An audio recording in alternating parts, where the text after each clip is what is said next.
Northern Ireland with RED heat pumps. We're going to be talking to Dr. Jason Cassells, who developed this product and builds it here in Northern Ireland.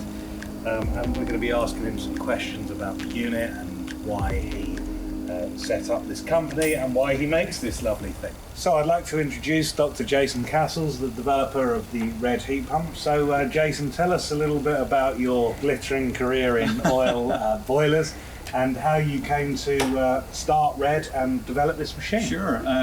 Thanks for calling me doctor, but Jason's quite fine. I answer quite well to that. So why a glittering career? Well, very flattering, Graham, and oil. Heat pumps, well, I've always had a passion for them. I started working on them maybe about 10 years ago. My background had been oil boilers and heating systems, the good, the bad and the ugly, and I thought there's a much better way of doing it. I like the technology. I think it's more in kin. I'm trying to say to myself, what's the next big thing?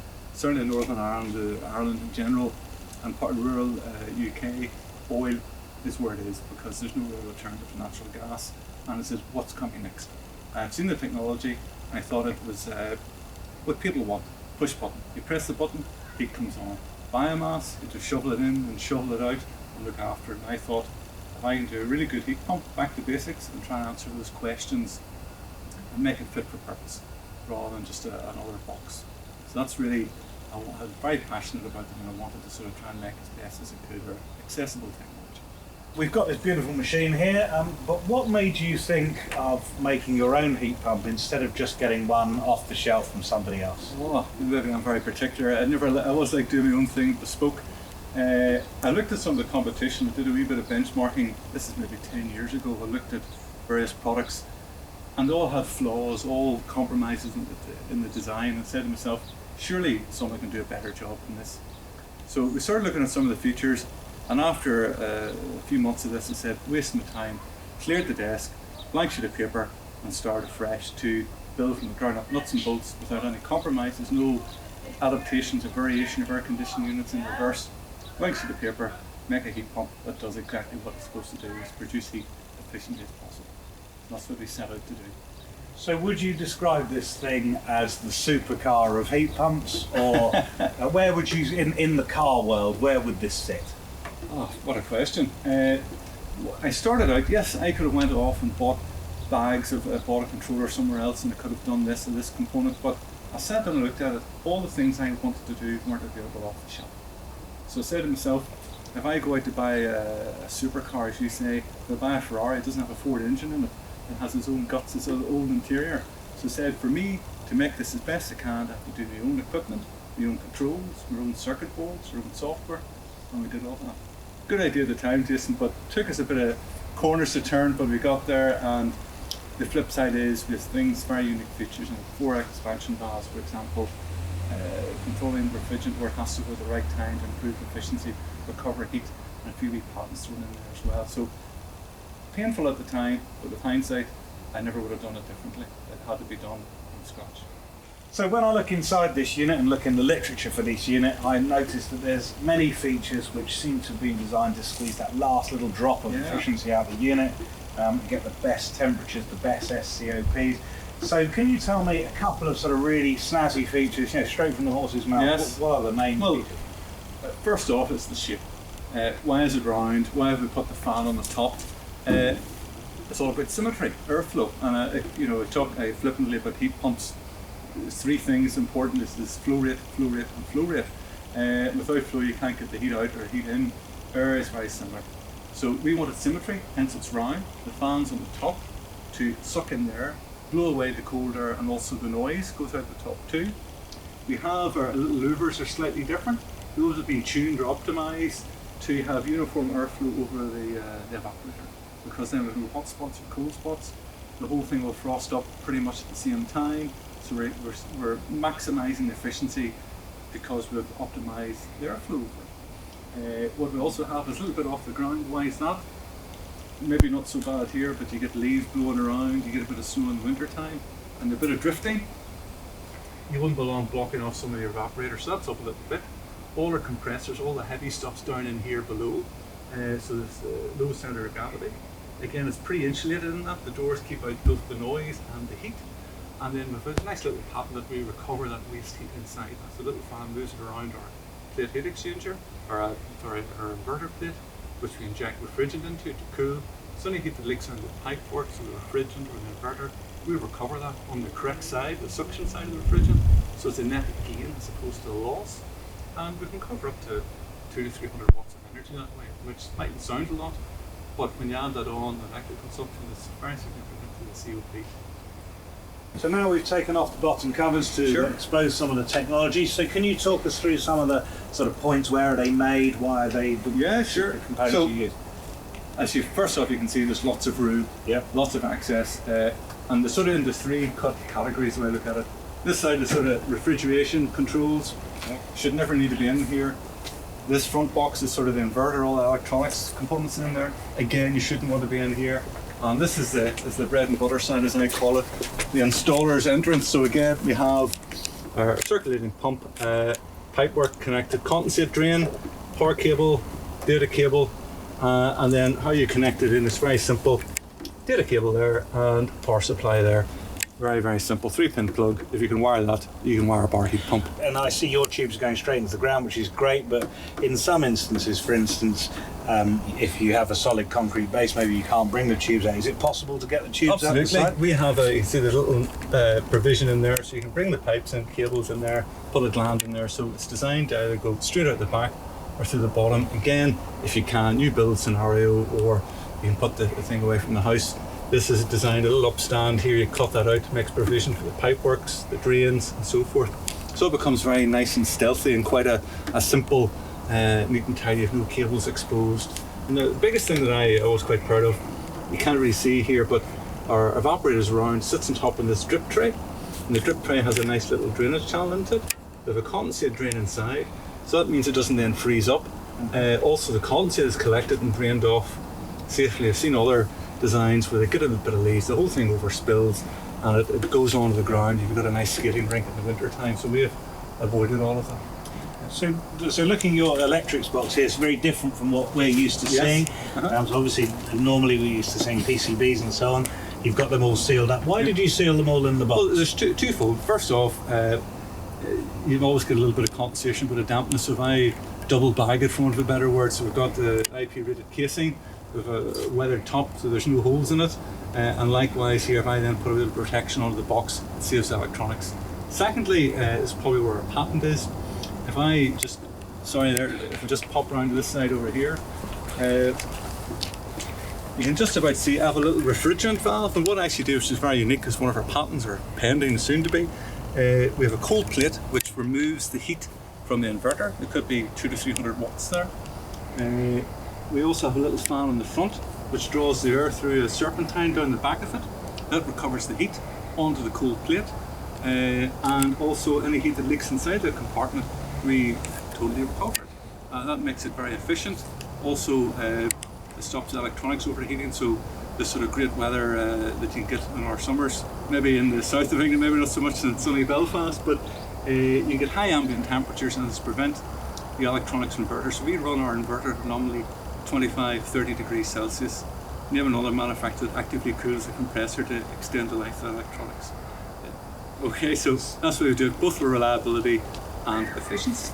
So this little fan is not only blowing air across the inverter, it's actually sucking the heat. No, very much so. We can show you a little diagram later, but there's a serpentine at the back of the inverter. It's a slot entry at the top, so it circulates the air end at the top, goes to the bottom, through the box, up and exhausted out, and then that air is circulated inside this compartment. So this has held all the waste heat from the valves and the refrigerant pipe. Exactly. Is all captured. Yes, but the doors are double insulated there as well, so it's not just a matter of a plastic cover.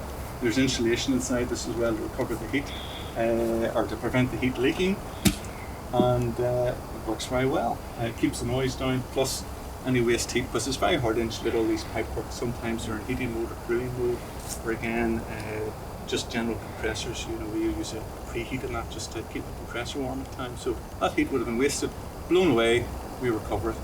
Every little last bit. So, yeah. So tell me, the compressor and the coil and the electronics. Yeah, so do you make them, or are they? No, bought in? well, but nice if I did make them. But no, the scroll, the compressor's scroll is Emerson Climate or Copeland, and as of recently now started making them in the UK. Just made there in Cookstown, Northern Ireland, so they're only about 20 miles up the road from us. It's quite nice. The evaporator coils ourselves and are made by a company for us in South Wales. Casing network all made sort of locally in-house by ourselves, and pretty much as possible to try and source most of our components from the UK, both from a supply chain, else like our own circuit boards, our own design made locally for us there in Northern Ireland also. And it's just to try and secure the supply and try and keep the jobs local if we can. And I noticed that all of the metal that I can see is galvanised, Yeah. and obviously a very large amount of the casing is made from plastic. Sure. So I'm guessing in sort of saline climates, you don't need to do any extra treatment. No. Well, the evaporator itself, off the shelf, comes with a 5,000 hour salt spray coating, the standard. Again, you think, well, after 5,000 hours it falls over. The test was only run for 5,000 hours and it's still fine, so it'll keep going. Plastic doesn't rust. All our fixings, the exposed fixings, they'll all be the screws, they're all stainless steel. Again, the galvanising, it protects it as well. It's not exposed to the raw elements either, so it's designed for those sort of coastal areas, and that would have been some of the other products seen over the years. It's not so much the heat pump, yes, the casings get a bit rusty, but it's the actual evaporator coil itself will end up basically white chalk after a year or two. So we have tried to mitigate that, and out of the box, good for a coastal environment. So this is the 16 kilowatt model, which actually does give 16 kilowatts output. Sure. And obviously there's a 10 kilowatt model, which is about so high in the fan ending around here. Old money, but a foot shorter. About a foot shorter than this. So I'm just in the process in my house of putting the 10 kilowatt in, so the little fella. I currently run a big box, big brand heat pump. I've had mine in for 10 years and I achieve about a 2.7 SCOP on radiators in a 1920s house. As a prediction, I know it's very difficult to answer, but what sort of efficiencies do you think I would get with my probably new the best rather than how long is a piece of string, but if I illustrate 2 or 3 different scenarios and then you can sort of see how yours would fit in. So if I look at this house here, for example, it's been in, quite a while, but we've been recording over a year now. It's doing heating and hot water, underfloor throughout, hot water tank, circa about 3,000 square feet, and we're looking at it 380 days, roughly 3.96, well, that's not roughly, it's exactly 3.96 COP, or SCOP, that's over an entire winter, summer, hot water, heating, the whole lot. In the factory, for example, we'd do underfloor heating only, normally 32, 33 flow temp. Efficiency thus far, it's just a smidgen over 5.1, 5.15. We've done our property, maybe similar to yours, Graham. Might be slightly bigger, I don't know. But, it's circa 1920s, built 3-storey house, built in quite a posh part of Belfast, circa 6,000 square feet. And what we did there, we kept the original oil thinking, we're going to need this, but we split into 3 floors to these zones, used our distribution, all about flow rate if you remember. And we switched it on 2 years ago last September and hasn't switched it off since. He was burning circa 10,000 litres of oil per year. Now he doesn't burn any. And he is averaging, not quite, but nearest the damn 4, he's about 3.95, and that's over his last 2 years. So he's obviously delighted, but again, it's had a good hard life on it. So I would say you'd be somewhere in around, you were doing a bit of hot water, he wasn't doing any, he had a different heating for that. So I would hope at least 3.5 to 4 heating that hot water, but depends how the ratio of heating to hot water. And I also recommend you weather compensate your lab temperature. So normally maybe 45 flow down to 40 and let it figure that over the spring and winter.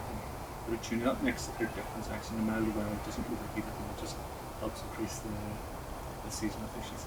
Okay, so those figures are very impressive, but how do you know all this? Have you got some metering and monitoring service package? Do I just make them up? Oh, yeah, I think. No, I don't. So what we did, small company starting out, and I said, over my experience working for a large manufacturer, it was all down to how could I minimise cold sites? How could I see that these products perform as they should do? So every heat pump we have comes with their own remote monitoring package. We measure the power consumption going in. Again, we have a flow meter standard. Most people just have a flow switch, but we actually measure the flow rate. If we measure the flow rate, we measure the temperatures. We know the heat output in kilowatts. We know the heat input in kilowatts. And we integrate that up and log it every 30 seconds, and integrate that over a period of time. So we've got very accurate. It's probably plus or minus 5%. So it's not minute approved. Could it? Probably, but I never bothered with that. So it is more for us. So if we say you're going to get 10 kilowatts, we can demonstrate you've got 10 kilowatts. If you want 16, you've got 16 kilowatts throughout the year, whatever the season. Also, it allows you to know the number of hours in hot water mode, in heating mode, the amount of electric input, the amount of heat output. And it's just a very good way of us analysing the data. Everyone's connected to the cloud standard, so we can see all this data. So we can look at your heat pump and say, "Oh, Graham, what have you done? Yours is terrible, but the similar house is fantastic." So, or maybe yours is a fantastic one. But it allows us to look at that and analyse that data and say, "Did you know if you were to do this, your flow rate's very low?" Because again, we measure the flow rate. So if your strainer becomes blocked, you might know it might still not trip the flow switch, but you've been running at 50% flow rate for a year. That really lifts your COP efficiency, but we can see that. We can say, "Graham, your flow rate's dropped here. You're not getting the capacity, your efficiency's dropping. Clean it out, and away you go." So those are little things that it's not just a matter of putting these things in, switch them on to the next guy. We sort of like to see how the children are doing and monitor them out in the big bad world, you know, and give them a good start in life. So if, for instance, I put my system in and I've got a fundamental issue, maybe on my hot water, maybe we use an enormous amount of hot water, is that the sort of advice you'd give? We would only expect to do 300 cycles a year or 400 cycles, so but I'm doing 800. Exactly. So we can look at stop and start. We did one there recently, a fairly large house, replaced a 32 kilowatt ground source heat pump, not to say whose maker it was, but again, put in R16 thinking summertime we'll put a bigger one in or another unit in Cascade. Hasn't needed it yet, unfortunately. But anyway, he is running away. But for example, in this last 6 months, he has consumed something like 32 megawatts, which is what a typical house would do in maybe 18 months. He's done it in 6 months. So it's running flat out. Efficiency is very good. Heating's not good, but I can see all of that. And again, it's just trying to monitor that and see the usage. For example, if I know there's something wrong with the control system, typically you have 1 or 2, possibly 3 compressor starts per day. That's all you should really have in a heat pump. If now all of a sudden in 2 months you've got 1,000 plus compressor starts, the control system's crap. Or somebody's tweaking the hysteresis and thermostat, that absolutely kills heat pump efficiency again. So we can see all of that and it becomes abundantly clear. High compressor starts equals low COP, just as simple as that. So you're not just buying a box and connecting it up, you're buying that support package and some advice from people who know what they're doing and can say, "I don't think you're using this as well as you can." Almost like a car manufacturer coming back and saying, "This isn't how you should drive this thing." Well, they don't ever say, they just want to sell them, but yeah, I know what you're trying to say there, and that's what we do. But again, I have a great belief, it's not just about making a heat pump, it's about making a difference, and reducing our energy footprint, our carbon footprint, and just selling a box and throwing it out there isn't going to do any of that. So I do passionately believe, not just in heat pumps, but that whole greater argument about reducing our energy efficiency. And heat pumps have got a bad rep out there about the never claim efficiencies that we do. My goal has been from the start is to have the install efficiently as close as possible to the efficiency, and that's the only way I can do that.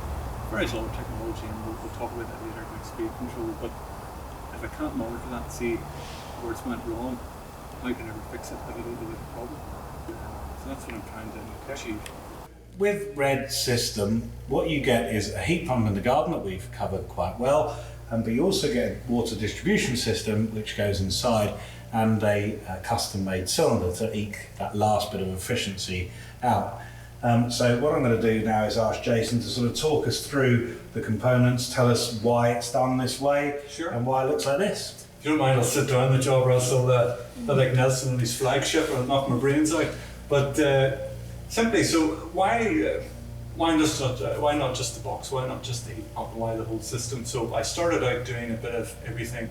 Heat pumps at the start, then I did the hot water tank because we hadn't anything there to suit us.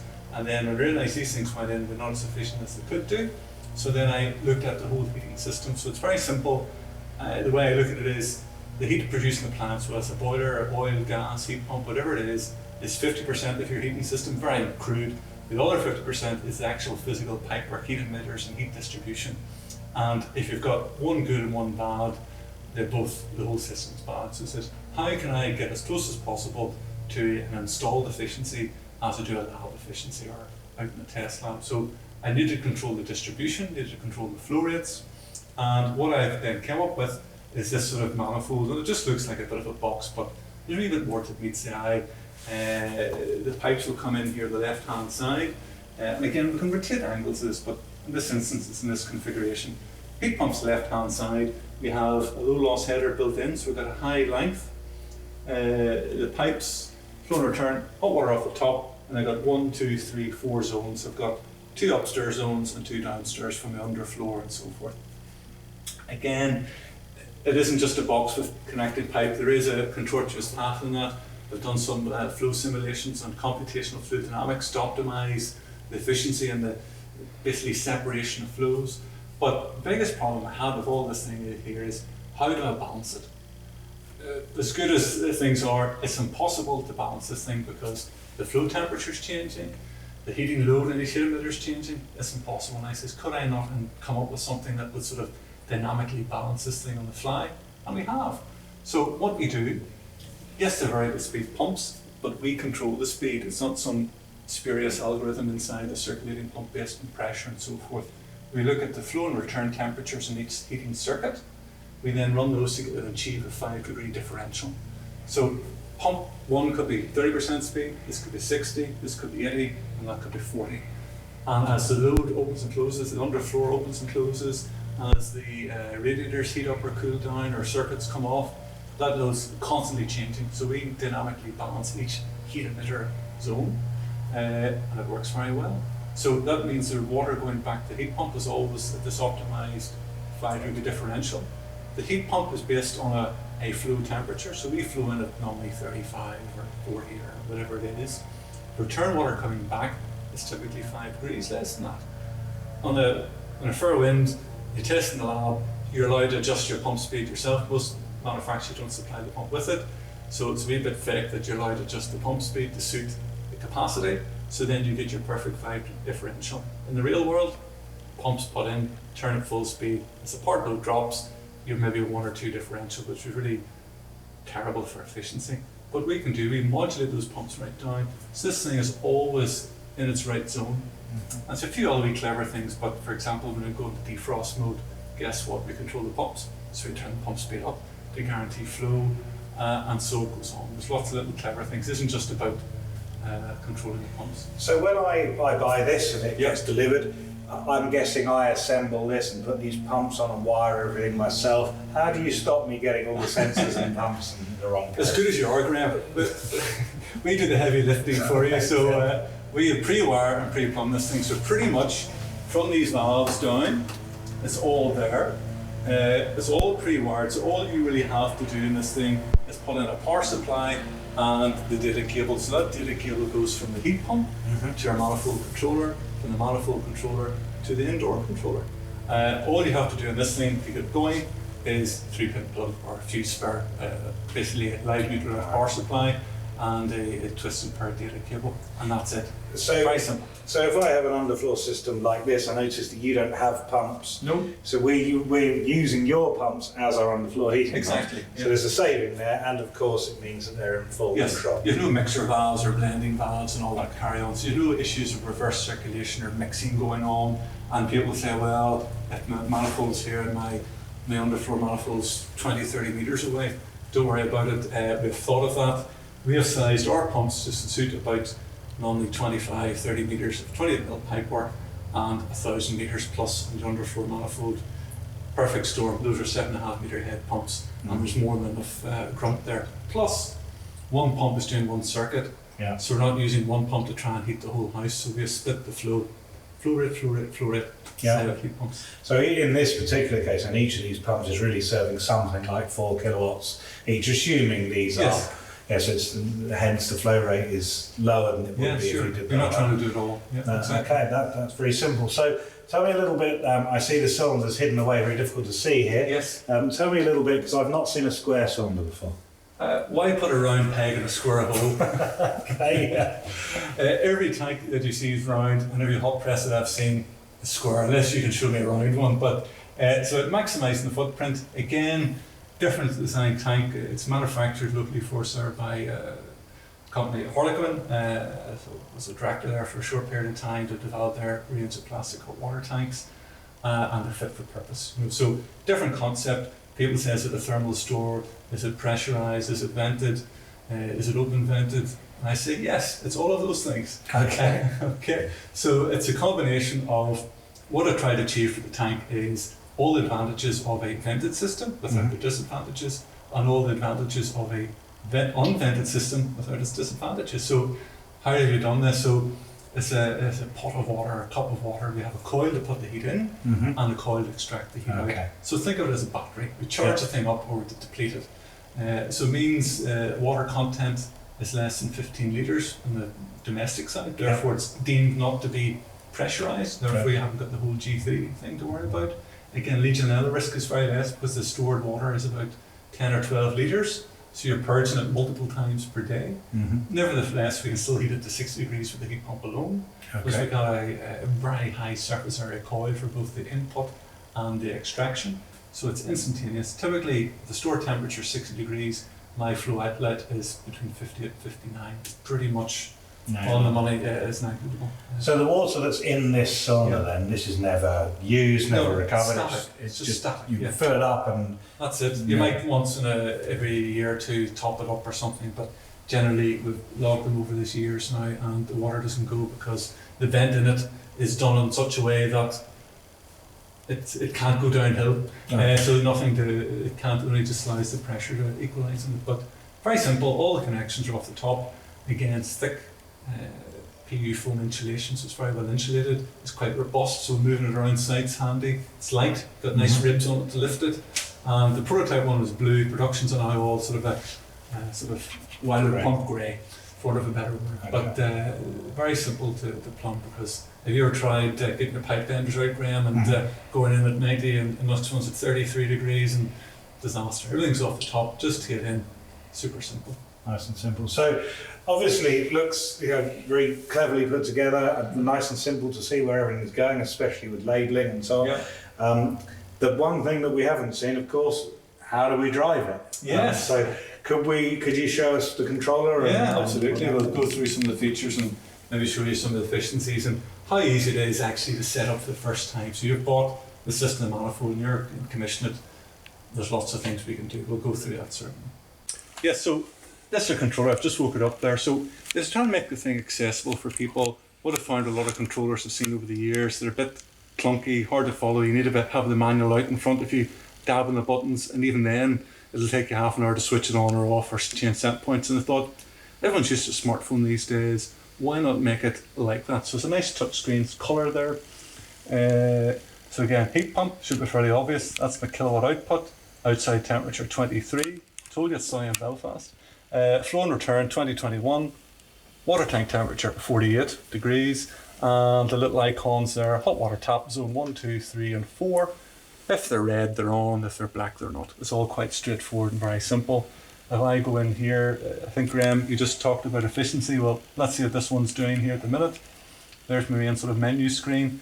This little data card tells me about the serial numbers and so forth. My fault codes, well, I shouldn't call them fault codes or fault descriptors. They just tell you what the problem is, like flow rate or temp sensor or whatever it might be. Oh, too far. And then there's my performance summary. So what it is, the last 383 days and 23 hours to be exact, I've consumed or used or generated, should I say, 24.866 megawatts. I've used 6.266 megawatts electricity with a seasonal coefficient of 3.96. So I think that's all right. Pretty impressive. Yeah, that's doing all my heating and all my hot water. Again, 894 starts, near enough 700 defrosts. Running for 120 days and 8 hours, 6 hours in hot water, and I have backup boiler. I don't have one, so it hasn't been on. which is another thing I have to add. We don't use electric heaters or immersions or anything that carry on. I think that's cheating. So we use the heat pump, and the heat pump heats your house, the heat pump alone. Simple as that. And then we have that would be instantaneous, that would be the real time COP as it happens. And this is the average summary. So it just gives you an idea. That's a case in point. That's what this heat pump is doing, or has done this last year.